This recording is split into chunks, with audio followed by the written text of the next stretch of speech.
Pada tanggal 21 Oktober 2019, Irlandia Utara resmi melegalkan pernikahan sesama jenis dan aborsi.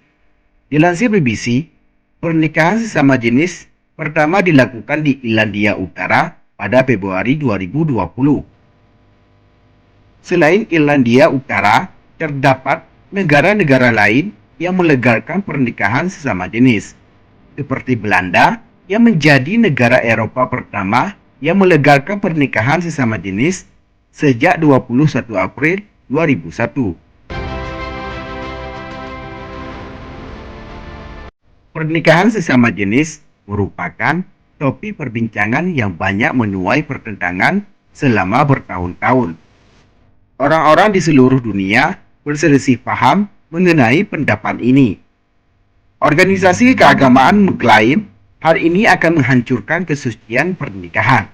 Di sisi lain, orang yang memperjuangkan hak-hak pernikahan sesama jenis pun semakin mengalami peningkatan dukungan global dalam beberapa tahun terakhir.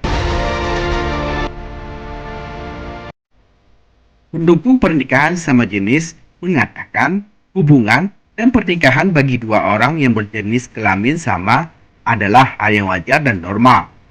Mereka percaya jika orang gay tidak memilih dilahirkan menjadi seperti itu. Menurut mereka, pernikahan sesama jenis dan orientasi seksual seseorang merupakan hak asasi manusia yang tidak dibawa manusia sejak ia dilahirkan. Seperti yang dilansir USA Today, sebuah penelitian di Amerika Serikat menunjukkan pasangan heteroseksual memiliki tingkat perceraian yang lebih tinggi daripada pasangan homoseksual. Meskipun demikian, ternyata ada banyak negara di mana pernikahan sesama jenis sah dilakukan. Ada pula negara yang hanya melegalkan pernikahan sesama jenis di beberapa daerah, tetapi tidak secara nasional. Menurut data Pew Research Center, berikut ini 30 negara yang melegalkan pernikahan sesama jenis, baik secara nasional maupun di sejumlah daerah.